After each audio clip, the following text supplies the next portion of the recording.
E o CEO do Twitter, Elon Musk, disse que a plataforma é uma rede social e uma cena de crime. Mesmo antes de assumir o Twitter, Musk criticava as políticas de restrição de conteúdo da mídia social e reclamava da censura à liberdade de expressão. Nesta terça-feira, o bilionário afirmou que todas as plataformas de mídia social trabalham com o governo dos Estados Unidos para censurar conteúdo. Documentos divulgados por Musk após a compra do Twitter mostram uma possível cooperação entre a plataforma e o FBI, a CIA, o Pentágono e outras agências governamentais para suprimir, abro aspas, centenas de contas problemáticas, fecho aspas. Por fim, o empresário questionou o motivo da imprensa tradicional sair em defesa do Estado e não divulgar os arquivos do Twitter. Você, Mota? Pois é, o Elon Musk abriu a caixa preta do Twitter, começando pela história do laptop do Hunter Biden. Esse laptop foi abandonado numa loja de conserto nos Estados Unidos e tinha um conteúdo altamente comprometedor envolvendo o filho do Joe Biden. Quando essa história foi divulgada no Twitter, a lacrosfera, né, a grande mídia, disse que era fake news. E as pessoas que falaram sobre esse assunto no Twitter tiveram seus textos censurados, algumas tiveram até suas contas canceladas, como, por exemplo, o próprio jornal New York Post, que publicou uma matéria sobre esse laptop, teve a sua conta cancelada. Um ano depois de passada a eleição, naturalmente, Joe Biden eleito, os eleitores americanos tiveram acesso à verdade. Um ano depois se comprovou que tudo o que estava naquele laptop era verdade. E agora, José? O Elon Musk autorizou a publicação de uma série de documentos internos no Twitter, mostrando o que foi que aconteceu. Eu traduzi essa matéria, repliquei no próprio Twitter. O resumo da ópera é que a equipe de, entre aspas, moderação de conteúdo do Twitter fazia o que queria. Eles, inclusive, aceitavam pedidos de fora, pedidos que vinham, na esmagadora maioria dos casos, da esquerda americana, do Partido Democrata.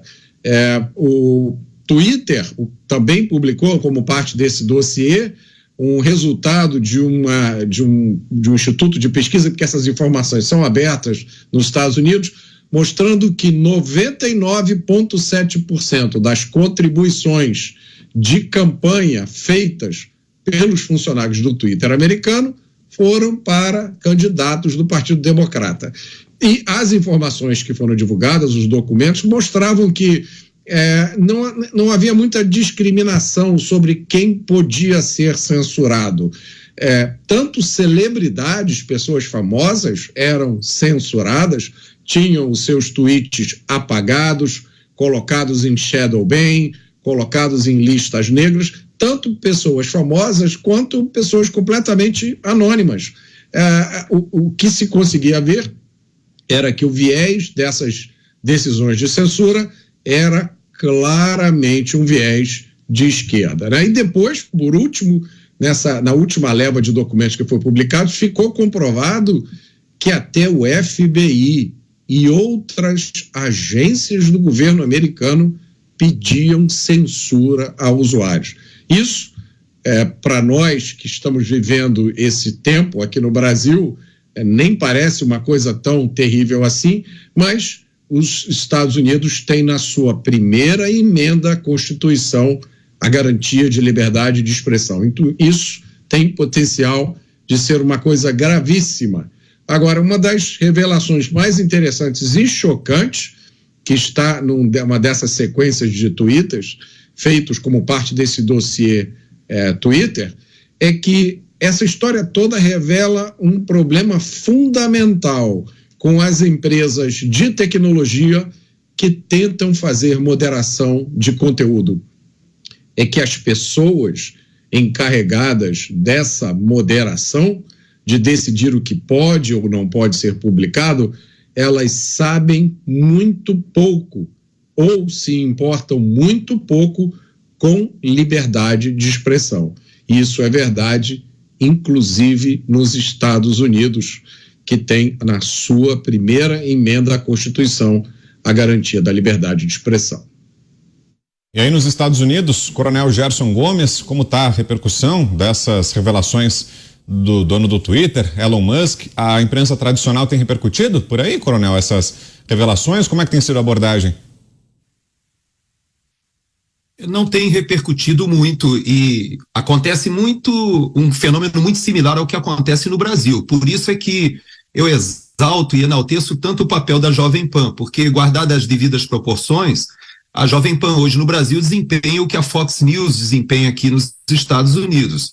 Esse tipo de publicação ou de esforço que o Elon Musk ele faz nesse momento de abrir essas informações, ele é pouco divulgado porque também havia, como no Brasil, né, o que se convencionou chamar aí desse consórcio de imprensa, aqui também nos Estados Unidos houve todo um consórcio de imprensa que se juntou a essas grandes empresas de mídia de internet, e não só o Facebook, o próprio YouTube, o próprio Twitter e todas essas mídias sociais que tinham vamos dizer assim, uma linha ideológica por trás de que, como eram empresas privadas, as pessoas tinham que se submeter às regras. E era interessante que muitos desses banimentos eram feitos com uma mensagenzinha: olha, você não está cumprindo as regras, como agora a própria Jovem Pan está desmonetizada no YouTube, acontece isso com muitos no Brasil. Mas qual é a grande diferença? E que hoje causa um grande constrangimento aqui nos Estados Unidos,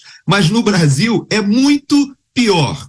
Por quê? Porque aqui nos Estados Unidos o Elon Musk está mostrando que houve a Polícia Federal aqui dos Estados Unidos, o FBI, ele interferiu, pagou, tentou instrumentalizar o uso das redes sociais. O próprio dono também do Facebook foi ao Senado e também disse que foi visitado também por agentes, querendo dizer que aquilo ali era uma interferência russa nas eleições. Ou seja, houve toda uma narrativa criada para sustentar os interesses do Partido Democrata. Mas isso foi feito veladamente. O que o Wall Street Journal nos traz ontem, e que é muito interessante, é que ele fala que o grande perigo, eu vou fazer uma tradução livre rápida aqui, mas diz que a grande ameaça que existe hoje no Brasil é que os membros da Suprema Corte, eles ultrapassam a sua, vamos dizer, o seu quadrado, a sua jurisdição, e avançam sobre o império das leis. E o detalhe é que eles falam no meio do texto, vejam bem, isso no Wall Street Journal está escrito assim literalmente, é que a mais alta corte do país se transformou num aliado ideológico de políticos corruptos. Por favor, gente, nós não podemos considerar normal essa passagem que está havendo de governo, toda essa cerimônia. Nós não podemos nos esquecer que nós vivemos hoje num verdadeiro estado de exceção. Não podemos esquecer dos políticos, dos congressistas, dos deputados que estão hoje impedidos de falar. E que várias das cláusulas pétreas da nossa Constituição estão sendo feridas neste momento, à guisa de defesa da democracia. Então, nós temos um inquérito do fim do mundo, nós temos várias pessoas ameaçadas, temos presos políticos. Eu vi um levantamento aí que nós temos 7 presos políticos nesse momento no Brasil. Deputados estaduais com tornozeleira eletrônica.